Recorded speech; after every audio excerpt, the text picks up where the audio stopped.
Hello दोस्तों, स्वागत है एक बार पुनः आप सभी का हमारे अपने YouTube channel Shiv coaching classes पर। तो दोस्तों आज की इस वीडियो में हम क्लास 11th एनसीईआरटी बायोलॉजी में चैप्टर फर्स्ट में देखेंगे। देखिए टैक्सोनॉमी या वर्गीकी के बारे में देखेंगे। तो देखिए दोस्तों वर्गीकी या टैक्सोनॉमी क्या होती है। तो देखिए दोस्तों बेसिकली साइंस की वह शाखा, देखिए दोस्तों विज्ञान की वह शाखा जिसमें जीवों के नामकरण या नोमेनक्लेचर एवं वर्गीकरण का एवं उसके सिद्धांतों का अध्ययन किया जाता है, उसे हम क्या कहते हैं, वर्गीकी कहते हैं। यानी दोस्तों क्या होता है कि मान लीजिए हमने किसी पर्टिकुलर जीव को खोजा या सर्च किया, तो किसी जीव को हमने खोजा तो सबसे पहले क्या करेंगे, उसकी तो हम पहचान करेंगे। अब उसको पहचान करने के बाद उसको उचित नाम देंगे और उसको एक उचित नाम देने के बाद क्या करते हैं, उसको हम क्लासिफाइड करते हैं ताकि उसके बारे में अध्ययन करने में हमको क्या मिले, सहूलियत मिले। अब देखिए इसका क्लासिफिकेशन या वर्गीकरण करने के बाद क्या करते हैं, उनके सिद्धांतों का अपन अध्ययन करते हैं। तो देखिए इन सबको सामूहिक रूप में क्या कहते हैं, हम वर्गीकी कहते हैं। यानी विज्ञान की वह शाखा जिसमें जीवों के नामकरण, पहचान तथा वर्गीकरण का अध्ययन किया जाता है एवं उसके सिद्धांतों का अध्ययन किया जाता है, उसे हम क्या कहते हैं, वर्गीकी कहते हैं। अब देखिए दोस्तों ये जो वर्गीकी शब्द है इसका सबसे पहले प्रयोग किसने किया था दोस्तों, तो सर्वप्रथम कैंडाले नामक साइंटिस्ट थे जिन्होंने सबसे पहले इस शब्द का प्रयोग किया। किस शब्द का दोस्तों, टैक्सोनॉमी या वर्गीकी शब्द का। अब देखिए क्या होता है दोस्तों, बेसिकली जो हमारा टैक्सोनॉमी या वर्गीकी शब्द होता है यह दो शब्दों से मिलकर बना है। तो हमारा टैक्सोनॉमी का जो पहला शब्द है दोस्तों वो क्या है, टैक्सिस। और टैक्सिस का मतलब क्या होता है दोस्तों, अरेंजमेंट। अरेंजमेंट का मतलब होता है दोस्तों व्यवस्थित करना। अब देखिए दोस्तों क्या होता है कि नोमोस का मतलब क्या होता है, यहाँ पे ला। यानी टैक्सोनॉमी जो बेसिकली हमारा जो दो वर्ड से मिलकर बना है, तो उसमें हमारा पहला वर्ड क्या है, अरेंजमेंट या टैक्सिस हो गया, और दूसरा शब्द क्या है, नोमोस। और नोमोस का मतलब होता है ला। तो ला का मतलब दोस्तों क्या होता है, सिद्धांत या क्या होता है, अध्ययन करना। तो देखिए दोस्तों बेसिकली हम कह सकते हैं कि पर्टिकुलर जीव का क्या होता है, अरेंजमेंट करने का जो नियम होता है, यानी व्यवस्थित करने का जो नियम होता है, उसी को हम क्या कहते हैं, टैक्सोनॉमी कहते हैं या वर्गीकी कहते हैं। अब चलिए दोस्तों इसके बाद हम वर्गीकरण का इतिहास देखते हैं, यानी हिस्ट्री ऑफ क्लासिफिकेशन। तो देखिए वर्गीकरण का इतिहास की यदि हम बात करें दोस्तों तो क्या होता है, जंतुओं में सर्वप्रथम वर्गीकरण का क्षेत्र क्या होता है दोस्तों। यदि हम सर्वप्रथम जंतुओं की यदि हम बात करें तो सबसे पहले एक ग्रीक दार्शनिक थे। ग्रीक के एक दार्शनिक थे जिनको आप सभी लोग जानते हो क्या है दोस्तों, ये अरस्तु। तो अरस्तु को कहा जाता है। देखिए दोस्तों सबसे पहले क्या होता है, सबसे पहले अरस्तु जो थे इन्होंने ही जंतु जगत के बारे में विस्तृत जानकारी दी, जिसी कारण इन्हें क्या कहते हैं दोस्तों, हम जंतु विज्ञान का क्या कहते हैं, जनक भी कहते हैं। और इसको हम साथ ही साथ में क्या कहते हैं दोस्तों, जीव विज्ञान का भी जनक कहते हैं, अर्थात father of biology and father of zoology. इनको कंबाइन रूप से हम क्या कहते हैं दोस्तों, जंतु विज्ञान का जनक भी कहते हैं और जीव विज्ञान का भी जनक कहते हैं। अब देखिए दोस्तों इनकी एक फेमस बुक है, यानी इनकी एक बहुत विस्तृत पुस्तक है जिनका नाम है हिस्टोरिया एनिमेलियम। देखिए हिस्टोरिया एनिमेलियम में क्या है, सबसे पहले इन्होंने दोस्तों बेसिकली 500 एनिमल्स का क्या किया, स्टडी किया। तो सबसे पहले इन्होंने क्या किया कि अपनी एक पुस्तक थी जिसका नाम था क्या, हिस्टोरिया एनिमेलियम। देखिए दोस्तों ये हर एग्जाम में पूछा जाता है कि अरस्तु की पुस्तक का क्या नाम था, तो आपको मालूम होना चाहिए क्या, हिस्टोरिया एनिमेलियम। तो देखिए दोस्तों हिस्टोरिया एनिमेलियम में सबसे पहले इन्होंने 500 स्पीसीज का क्या किया, क्लासिफाइड किया या इनकी स्टडी किया। और इन्होंने क्या किया दोस्तों कि सबसे पहले इन्होंने क्या किया, रुधिर के रंग के आधार पर समस्त जीव जंतुओं को क्या किया दोस्तों, दो समूहों में विभाजित किया। क्या किया दोस्तों कि रुधिर के रंग के आधार पर इन्होंने संपूर्ण जीव जंतुओं को क्या कहा, दो समूहों में वर्गीकृत किया या विभाजित किया। तो देखिए दोस्तों जो पहला समूह था, तो पहला समूह कौन सा है दोस्तों, हमारा एनेइमा। अब देखिए दोस्तों इसके अंतर्गत उन्होंने ऐसे सभी जंतुओं को रखा जिनमें लाल रुधिर क्या थी, एब्सेंट थी। यानी हम कह सकते हैं कि जिनमें लाल रुधिर विहीन जंतु थे उनको इन्होंने एनेइमा समूह के अंतर्गत रखा। अब देखिए ऐसे सभी जंतु जिनमें क्या था, लाल रुधिर क्या था, एब्सेंट था। तो इसके एग्जाम्पल देखिए दोस्तों, स्पंज, यानी हम बात करें फाइलम स्पंज की, यानी संघ, यदि हम स्पंज संघ की बात करें, इसके अलावा निडेरिया, मोलस्का, आर्थ्रोपोडा, इकाइनोडर्मेटा तथा आदि आकाशेरुकी प्राणी, यानी जितने भी आकाशेरुकी प्राणी थे या इनवर्टिब्रेट एनिमल थे, इसके अलावा स्पंज, निडेरिया तथा मोलस्का, आर्थ्रोपोडा, इकाइनोडर्मेटा के जितने भी जंतु थे उनको इन्होंने इस समूह के अंतर्गत रखा। किस समूह के अंतर्गत दोस्तों, एनेइमा के अंतर्गत रखा। अब देखिए दोस्तों जो हमारा दूसरा भाग है वो क्या है, दूसरा समूह जो उन्होंने विभाजित किया वो था क्या, इनेइमा। देखिए इनेइमा के अंतर्गत दोस्तों उन्होंने ऐसे सभी प्राणियों को रखा जिनमें लाल रुधिर क्या थी, प्रेजेंट थी, यानी लाल रुधिर क्या थी, उपस्थित थी। अब देखिए इसके अंतर्गत जो आने वाले सभी सभी प्राणी क्या थे, कशेरुकी प्राणी थे। अब देखिए दोस्तों, इस समूहों को उन्होंने क्या किया, पुनः दो उपसमूहों में विभाजित किया। यानी इस समूह को क्या किया, दो पुनः उपसमूहों में विभाजित किया। अब देखिए दोस्तों क्या किया, जो पहला उपसमूह था तो उस पहले उपसमूह का क्या नाम है दोस्तों, बीबीपैरा या जरायुज। देखिए दोस्तों, बीबीपैरा या जरायुज, तो देखिए बीबीपैरा क्या होता है, इसके अंतर्गत वे जंतु आते हैं जो बच्चों को जन्म देते हैं। यानी ऐसे सभी जंतु दोस्तों जो बच्चे को जन्म देते हैं, उन जंतुओं को हम क्या कहते हैं, बीबीपैरा कहते हैं। क्या कहते हैं दोस्तों, बीबीपैरा कहते हैं। और इसके एग्जाम्पल देख लीजिए दोस्तों आप, जैसे मनुष्य हो गया या ह्यूमन बॉडी। अब देखिए ह्यूमन क्या करता है, बच्चे को डायरेक्ट जन्म देती है। ह्यूमन की जो मादा होती है वो क्या करती है, बच्चे को जन्म देती है। इसके अलावा यदि हम बात करें, कुत्ता हो गया, पशु हो गया आदि की क्या करते हैं दोस्तों, बच्चे को जन्म देते हैं। अब देखिए दोस्तों, इसके बाद जो हमारा दूसरा उपसमूह था, तो दूसरे उपसमूह को क्या कहते हैं, ओबीपैरा कहते हैं, या इसको हम क्या कहते हैं, अंडयुज कहते हैं। क्या कहते हैं दोस्तों, अंडयुज या ओबीपैरा कहते हैं। तो देखिए ओबीपैरा क्या होता है, इसमें सभी अंडे देने वाले जंतु आते हैं। क्या कहा दोस्तों हमने, कि ऐसे सभी जंतु जो अंडे देते हैं उनको हम क्या कहते हैं, ओबीपैरा या अंडयुज कहते हैं।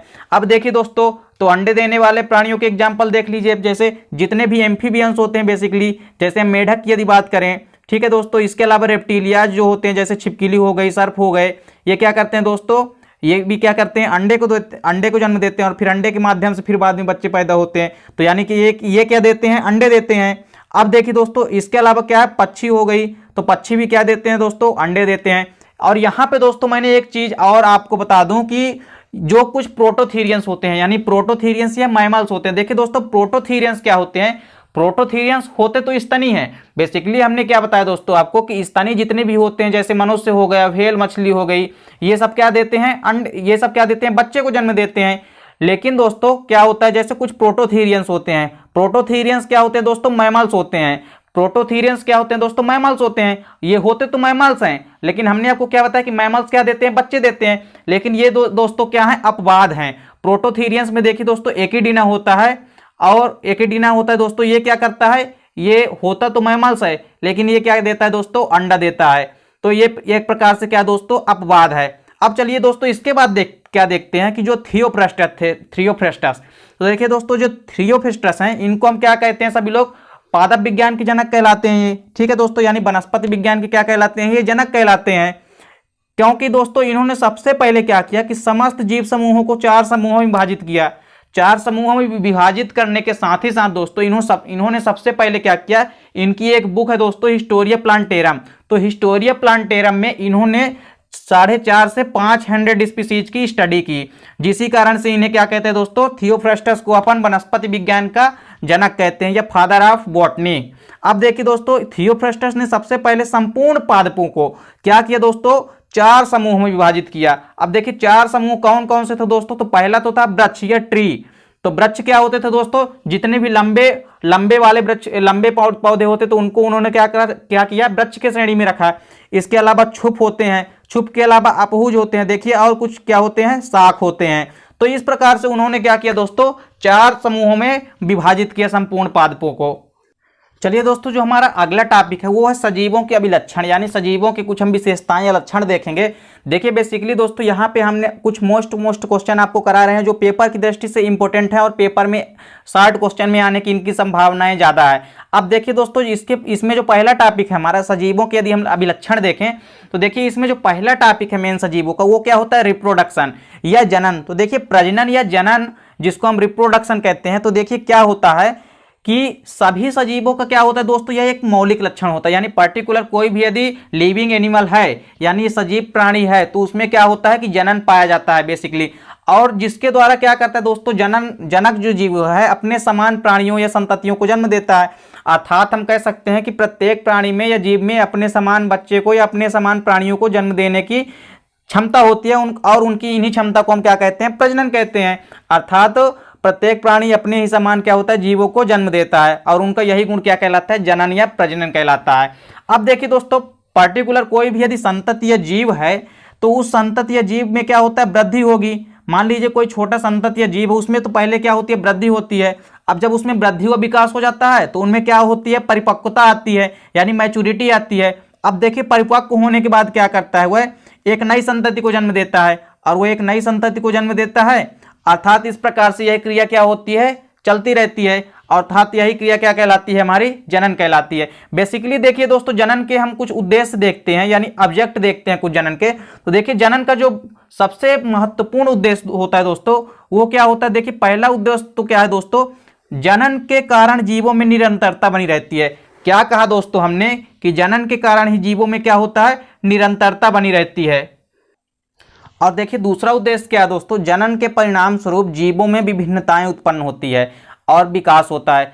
देखिए क्या होता है, जनन के परिणाम स्वरूप क्या होते हैं कि नए जीवों के लक्षण आते हैं, और इस प्रकार से क्या होता है, उनमें जीवों में विभिन्नताएं उत्पन्न होती है, और विभिन्नताओं से ही तो विकास होता है, यानी विभिन्नताओं से ही डेवलपमेंट होता है। तो विभिन्नताओं से ही और क्या होता है, विकास होता है। अब देखिए दोस्तों, जो तीसरा उद्देश्य है जनन का, वो क्या होता है कि इस पृथ्वी पर जो जीवन है बेसिकली दोस्तों, यानी जो लाइफ है, वो जनन के कारण ही संभव है। अर्थात हम कह सकते हैं दोस्तों कि जीवन जो है जनन के बिना संभव नहीं है। देखिए यदि जनन नहीं होगा दोस्तों, तो प्राणियों का विकास आगे नहीं होगा, और इस प्रकार से पृथ्वी पर जीवन का अस्तित्व धीरे धीरे क्या हो जाएगा, खत्म होने लगेगा। तो अर्थात हम कह सकते हैं कि जीवन का जो अस्तित्व है वो किसके कारण है, जनन के कारण ही होता है। देखिए दोस्तों, जो हमारा दूसरा टॉपिक है, यदि हम बात करें दोस्तों बेसिकली सजीवों के कुछ अभिलक्षण की, तो देखिए जो हमारा दूसरा टॉपिक है वो है उपापचय, जिसको हम क्या कहते हैं, मेटाबॉलिज्म कहते हैं। तो देखिए दोस्तों, मेटाबॉलिज्म क्या होती है। देखिए दोस्तों, हमारे बॉडी में क्या होता है कि हजारों ऐसी अभिक्रियाएं होती है जो सजीवों के अंदर विभिन्न प्रक्रियाओं के माध्यम से चलती रहती है।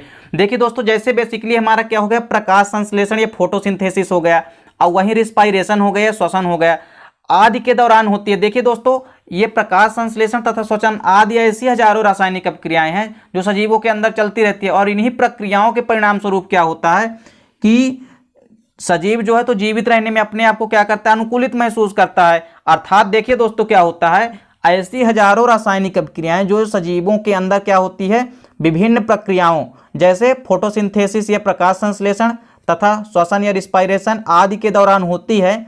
ये सजीवों को क्या होता है दोस्तों, जीवित बनाए रखने में क्या होती है, सहायता करती है। अब देखिए दोस्तों, अर्थात हम कह सकते हैं कि सजीवों के अंदर होने वाली सभी रासायनिक अभिक्रियाएं जो होती है, तो इनके कुल योग को हम क्या कहते हैं दोस्तों, उपापचय कहते हैं। क्या कहते हैं दोस्तों, सजीवों के अंदर जितनी भी रासायनिक अभिक्रियाएं होती है, इन्हीं के कुल योग को हम क्या कहते हैं, उपापचय कहते हैं या मेटाबॉलिज्म कहते हैं।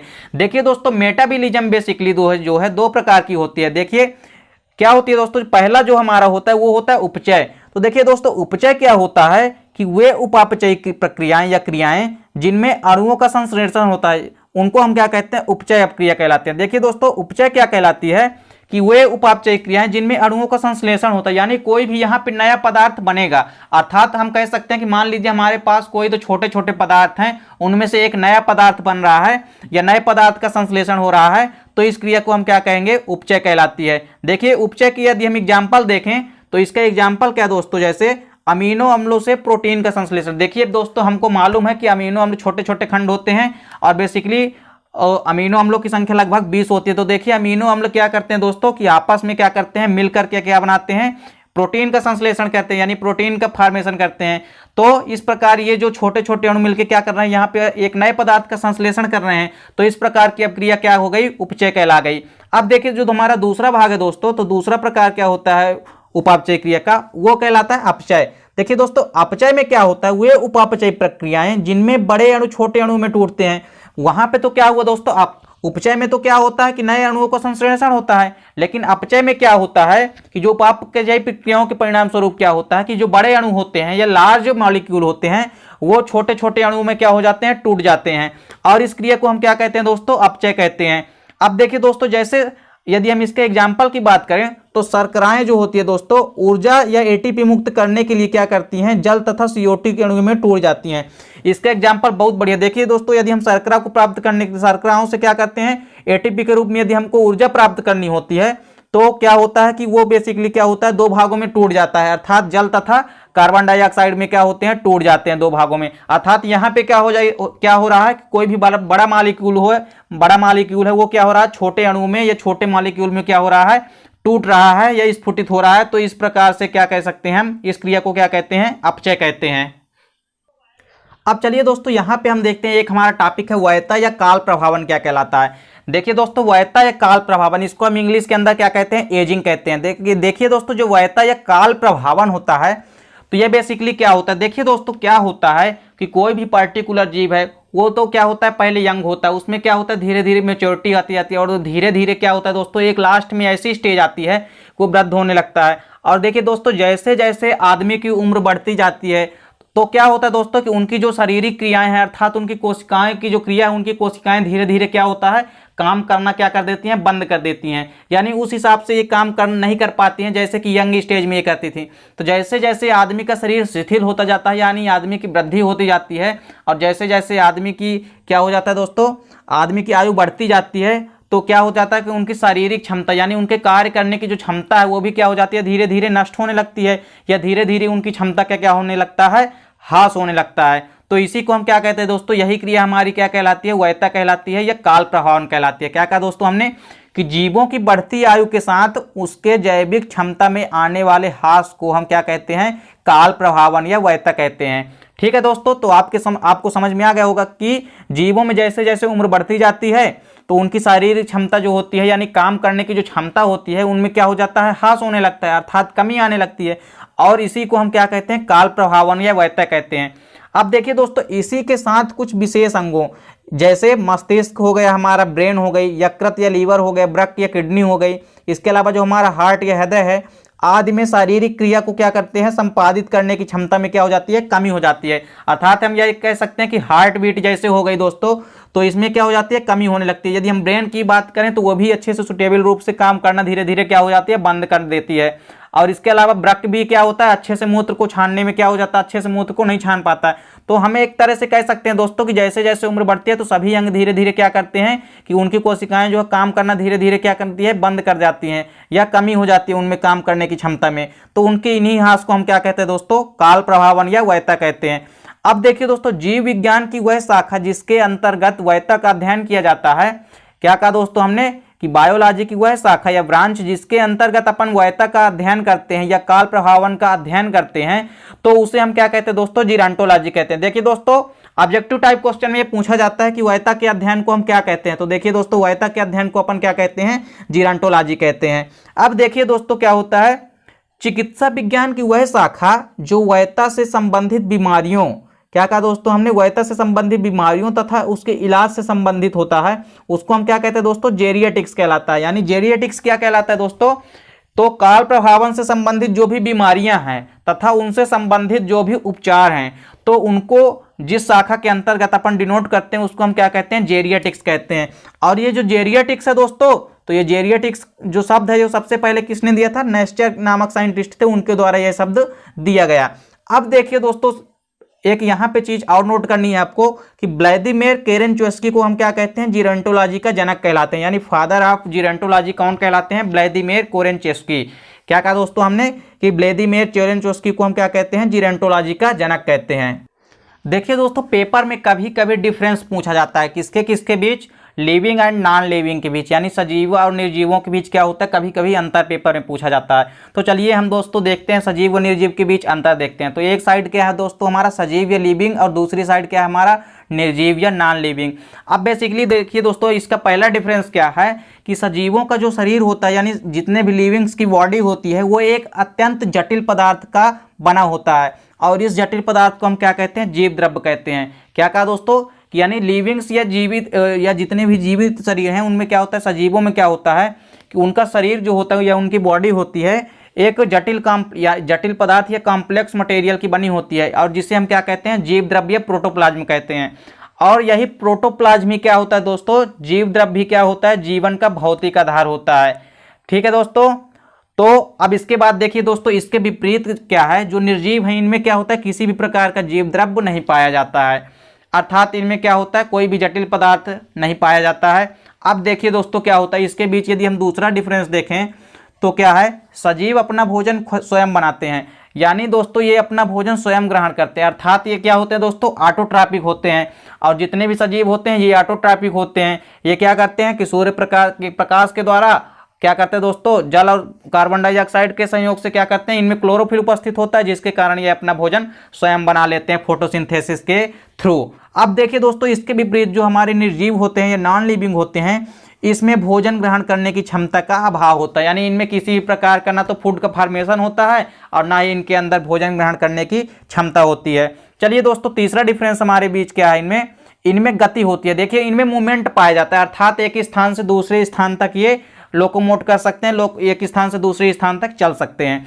वहीं यदि इसके विपरीत हम निर्जीव में बात करें तो ये किसी भी प्रकार की गति नहीं कर सकते हैं, यानी इनमें लोकोमोशन का क्या होता है या मूवमेंट का क्या होता है, अभाव होता है।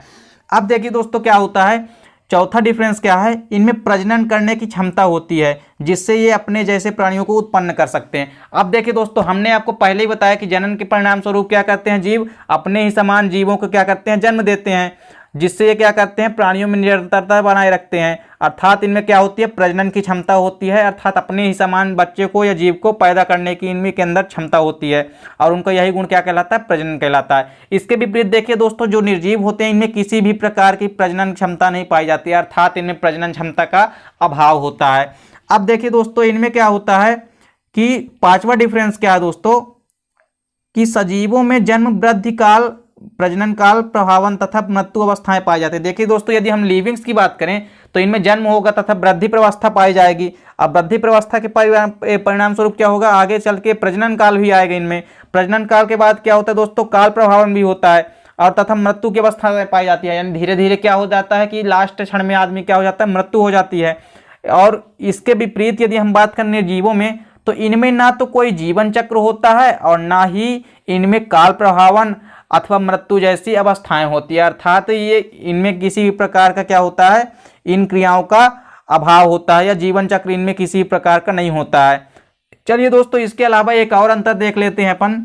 देखिए सजीवों का शरीर संरचनात्मक इकाई का बना होता है। देखिए दोस्तों, जितने भी पार्टिकुलर जितने भी एनिमल है या प्लांट है, यदि वो सजीव है तो उनमें क्या होता है, उनका बॉडी जो है एक संरचनात्मक या स्ट्रक्चरात्मक क्या होता है दोस्तों, या स्ट्रक्चरल इकाई या यूनिट का बना होता है, जिसे हम क्या कहते हैं, यूनिट, जिसे हम क्या कहते हैं, सेल या कोशिका कहते हैं। चलिए दोस्तों, इसके विपरीत यदि हम बात करें निर्जीवों में, तो इनमें कोशिका अनुपस्थित होती है। क्या कहा दोस्तों हमने, इनमें कोशिका क्या होती है, अनुपस्थित होती है। चलिए दोस्तों, तो इस प्रकार से आप सजीवों और निर्जीव के बीच में अंतर या डिफरेंस याद कर लीजिए, क्योंकि पेपर में सजीव और निर्जीव के बीच डिफरेंस कभी कभी पूछा जाता है। अब चलिए दोस्तों, यहाँ पे क्या होता है, शार्ट क्वेश्चन में कभी कभी आपसे पेपर में पूछ सकता है कि हर्बेरियम या वनस्पतिशाला को समझाइए। तो देखिए दोस्तों, हर्बेरियम या वनस्पतिशाला क्या होती है। देखिए दोस्तों, हर्बेरियम पौधों का ऐसा संग्रह है जिसमें पौधे को सुधाकर या सुखाकर, दबाकर, कागजों पर वर्गीकरण की किसी मान्य पद्धति के अनुसार क्रमबद्ध करके भविष्य में अध्ययन हेतु रखा जाता है, तथा वे स्थान जहां तैयार हर्बेरियम सूडों को सुरक्षित किया जाता है उसे हम क्या कहते हैं, हर्बेरिया कहते हैं। अब देखिए दोस्तों, क्या होता है कि मान लीजिए हमने किसी भी पादप को क्या किया दोस्तों, उसकी खोज की। अब उसको हमको क्या होता है दोस्तों, लंबे समय तक उसकी स्टडी के लिए उसको रखे रहना है। तो उसके लिए हम क्या करते हैं दोस्तों, कि उस पौधे को हम सबसे पहले सुखाते हैं, और उसको सुखाने के बाद क्या करते हैं, उसको दबा करके कागजों के बीच में, उनमें क्या करते हैं दोस्तों, एक कागज में क्या करते हैं कि वो एक उसका सिस्टमेटिक पोजीशन, यानी उसकी वर्गीकरण क्या होता है, यानी उसका जगत क्या है, उसका वर्ण, उसका वंश क्या है, उसकी जाति क्या है, उसकी क्लास क्या है, उसकी आर्डर क्या है, तो इन सब को उनको क्लासिफाइड करके क्या करते हैं, किसी एक मान्य पद्धति के अनुसार। ऐसा नहीं है कि उसको हम अमान्य पद्धति के अनुसार उनको हम नाम लिख के रख दें, उनको एक वर्गीकरण की एक नाम इस मान्य पद्धति के अनुसार क्या करते हैं, क्रमबद्ध करके क्या करते हैं, उसको अपन क्या करते हैं, रख देते हैं, और उसको भविष्य में अध्ययन हेतु उसको क्या कर जाता है, हमको रखा जाता है। तथा वे स्थान जहाँ पे हर्बेरियम को तैयार किया जाता है, और इस विधि में इसको हम क्या कहते हैं, हर्बेरियम कहते हैं, और इस जहां हर्बेरियम को हम तैयार करके सुरक्षित रखा जाता है तो उसको हम क्या कहते हैं, हर्बेरिया कहते हैं। चलिए दोस्तों, तो यहाँ पे हमने चैप्टर 1 के आपको कुछ इंपॉर्टेंट क्वेश्चन करा दिए हैं। अब चलिए दोस्तों, अगले वीडियो में हम चैप्टर 1 के जितने भी और इंपॉर्टेंट क्वेश्चन बचे हैं उसको भी करा देंगे। तो दोस्तों, आई होप कि ये वीडियो आपको अच्छा लगा होगा। दोस्तों, ये वीडियो आपके लिए काफ़ी हेल्पफुल है, आप इसको अच्छे से तैयार कीजिए। दोस्तों, यदि वीडियो आपको अच्छी लगी हो तो लाइक और कमेंट करें, और साथ ही साथ दोस्तों के बीच शेयर करें। मिलते हैं दोस्तों आपसे नेक्स्ट वीडियो में, तब तक के लिए जय हिंद, वंदे मातरम।